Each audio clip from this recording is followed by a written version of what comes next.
Hello students, आज हम लोग सेलों का समांतर क्रम समूहन देखेंगे। श्रेणी क्रम समूहन में हम लोग देखे थे कि आंतरिक प्रतिरोध का मान जो है कम रहता है बाह्य प्रतिरोध से, तो हमारे लिए वो कॉम्बिनेशन जो है करना ज़्यादा लाभदायक है। आज देखेंगे कि समांतर क्रम समूहन जो है हमारे लिए कब लाभदायक होगा।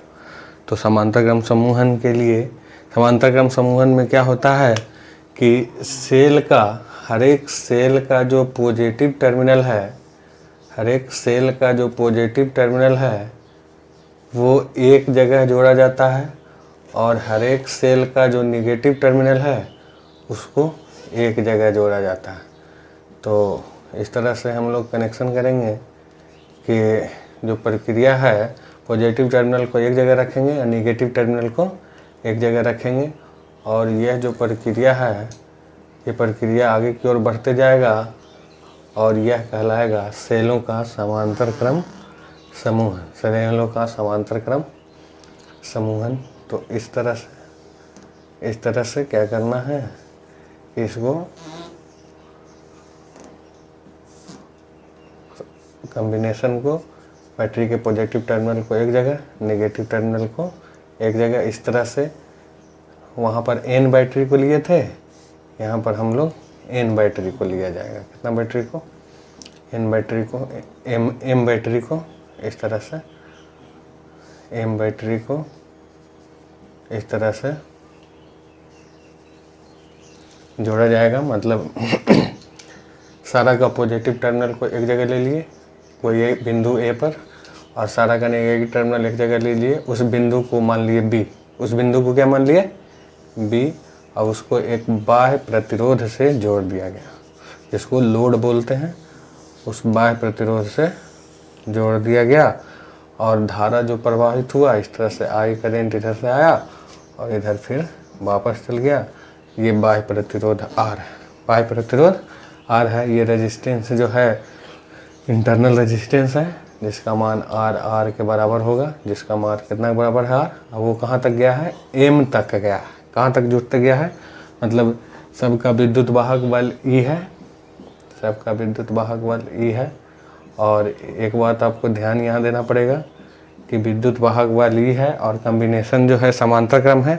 तो यदि प्रतिरोध का समांतर क्रम श्रेणी क्रम याद होगा तो उसमें जो है समांतर क्रम में वोल्टेज कांस्टेंट रहता है। समांतर क्रम में क्या होता है? वोल्टेज कांस्टेंट रहता है। तो इस तरह से यहाँ विद्युत वाहक बल भी क्या होगा? कांस्टेंट होगा। समांतर क्रम में सबका सेम होगा, सबका सेम होगा। जितना जैसे यहाँ पर कुछ माना गया है कि E है, E को कहते हैं विद्युत वाहक बल, जिसको अंग्रेजी में बोला जाता है इलेक्ट्रोमोटिव फोर्स। R जो है आंतरिक प्रतिरोध है, जिसको कहते हैं इंटरनल रेजिस्टेंस। कैपिटल R जो है बाह्य प्रतिरोध है, जिसको एक्सटर्नल रेजिस्टेंस बोलते हैं।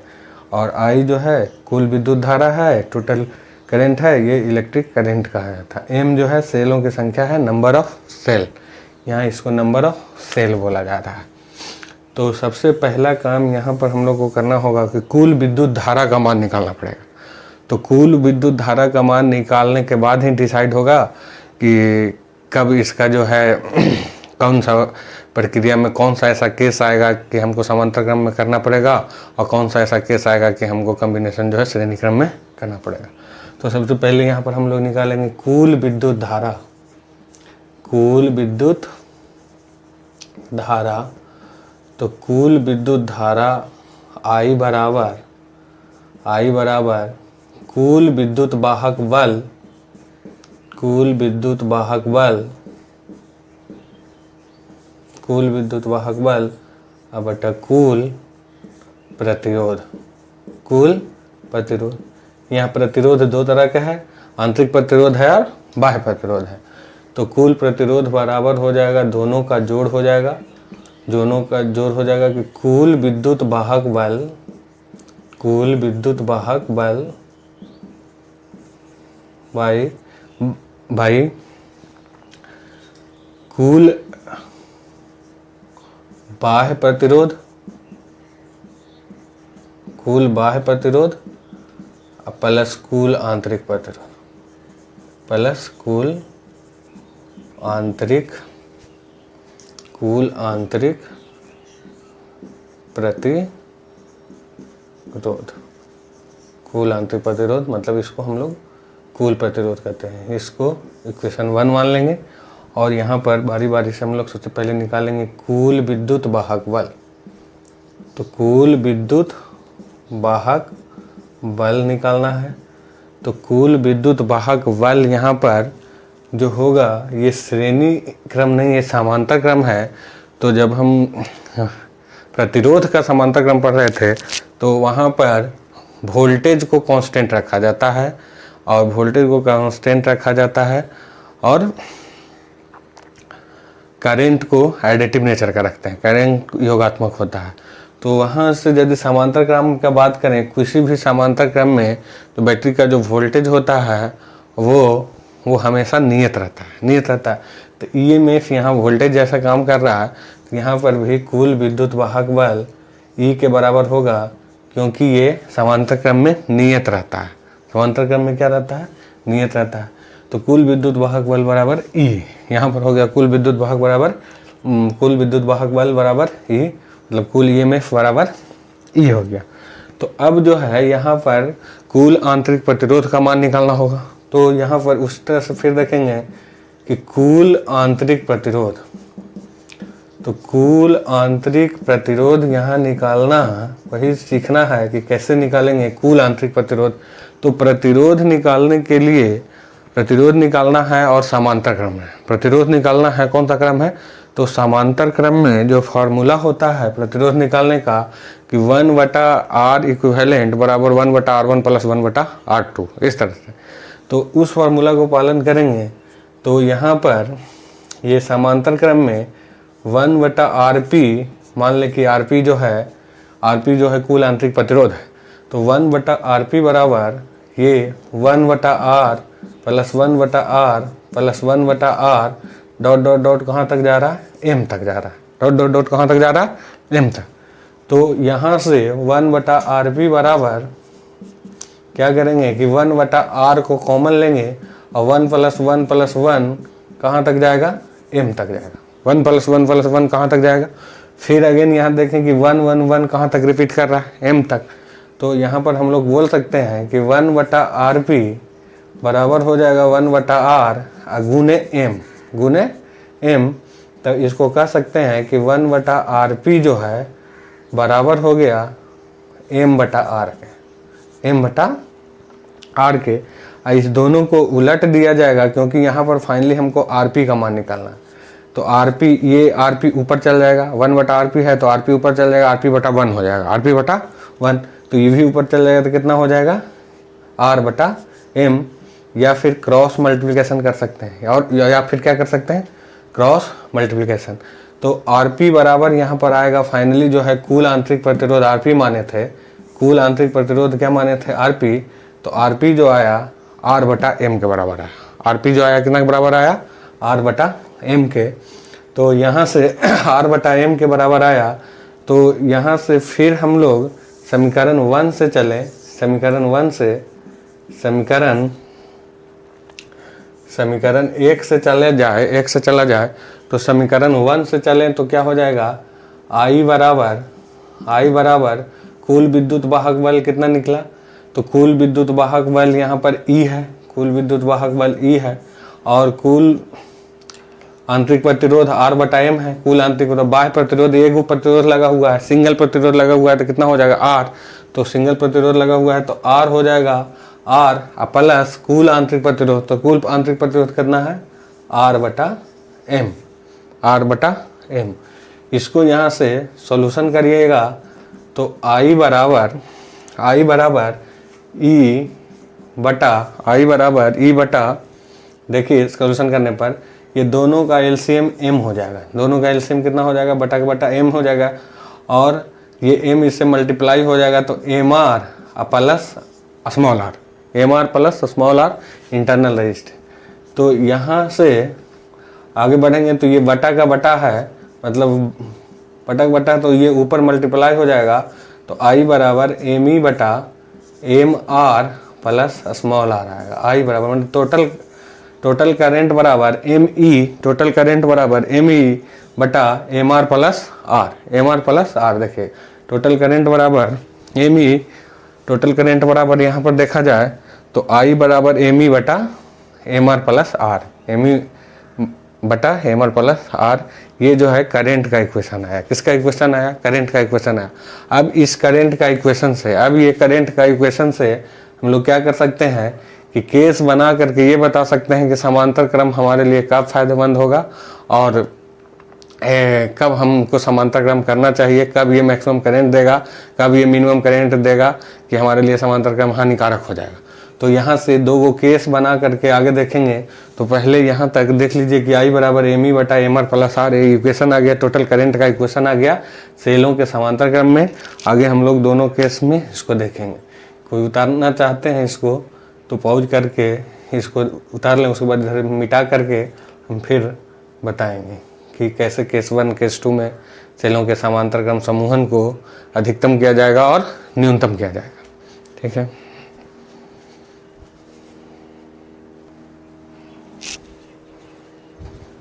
तो अब देखिए फ्रेंड, आगे इसमें हम लोग देखेंगे कि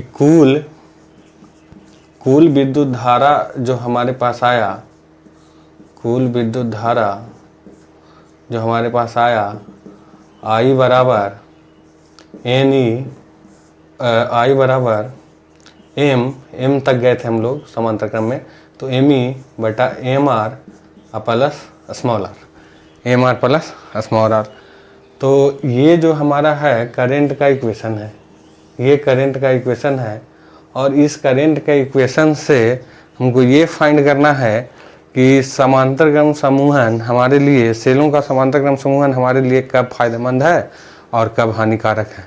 मतलब कि कब ये अधिकतम करंट दे सकता है और कब ये न्यूनतम करंट दे सकता है। तो न्यूनतम करंट का मतलब कि करंट में एक सेल के करंट के बराबर हो जाएगा, सिंगल सेल के करंट के बराबर हो जाएगा। तो केस 1 में एकदम उसी तरह से सेम तरीका से देखते हैं सेलों का श्रेणी क्रम जैसा, तो उस तरह से देखते हैं। तो यदि कुल आंतरिक प्रतिरोध, यहाँ कुल आंतरिक प्रतिरोध जो है R, यदि कुल आंतरिक प्रतिरोध बाह्य प्रतिरोध से बहुत अधिक हो, आंतरिक प्रतिरोध बाह्य प्रतिरोध से क्या हो कि अधिक हो, मतलब यहाँ पर आंतरिक प्रतिरोध बहुत बहुत बड़ा हो बाह्य प्रतिरोध से, बहुत बहुत बड़ा हो किससे? बाह्य प्रतिरोध से। तो क्या होगा कि R को नेगलेक्ट किया जाएगा, कैपिटल R को नेगलेक्ट करेंगे। तो कैपिटल R को नेगलेक्ट किया जाएगा तो यहाँ पर कुल विद्युत धारा I बराबर एम ई बटा एम आर प्लस आर होता है। तो यहाँ पर आ जाएगा एम ई बाई ये एम आर का मान 0 करेगा तो पूरा को 0 कर देगा और प्लस हो जाएगा R। तो I बराबर जो आएगा एम ई बटा आर हो जाएगा, एम ई बटा आर। तो m गुने ई, यहाँ पर आया m गुने ई, m का मतलब सेलों का संख्या, m का मतलब सेलों की संख्या, और सेलों के संख्या को विद्युत वाहक बल से गुना किया जा रहा है। तो यहाँ पर बढ़ेगा, यहाँ पर क्या होगा? बढ़ेगा, मान क्या होगा? बढ़ेगा। कैसे बढ़ेगा कि यदि आंतरिक प्रतिरोध का मान बहुत बड़ा हो बाह्य प्रतिरोध से, तो उस केस में I का मान एम ई बटा आर हो जाता है।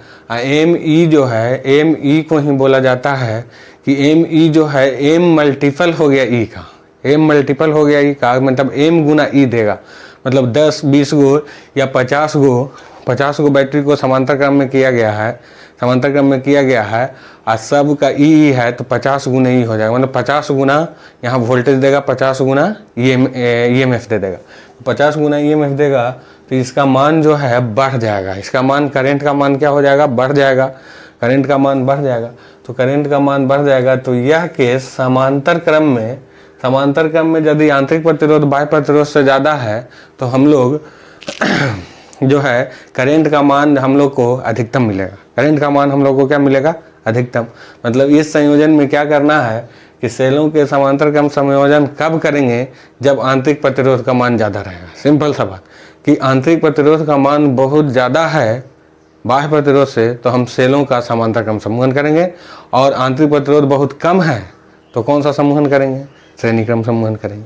तो हमारे लिए लाभदायक ये वाला जो होगा प्रोसेस, जो लाभदायक हमारे लिए कब होगा, तो लाभदायक हमारे लिए कब होगा, जब आंतरिक प्रतिरोध का मान बहुत अधिक हो बाह्य प्रतिरोध की अपेक्षा। तो बाह्य प्रतिरोध की अपेक्षा आंतरिक प्रतिरोध का मान अधिक है, तो हमारे लिए सेलों का समांतर क्रम समूहन जो है लाभदायक है, और ये इसमें करेंट का मान हम लोग को मैक्सिमम मिलेगा, करेंट का मान हम लोग को मैक्सिमम मिलेगा। तो ये हो गया केस 1।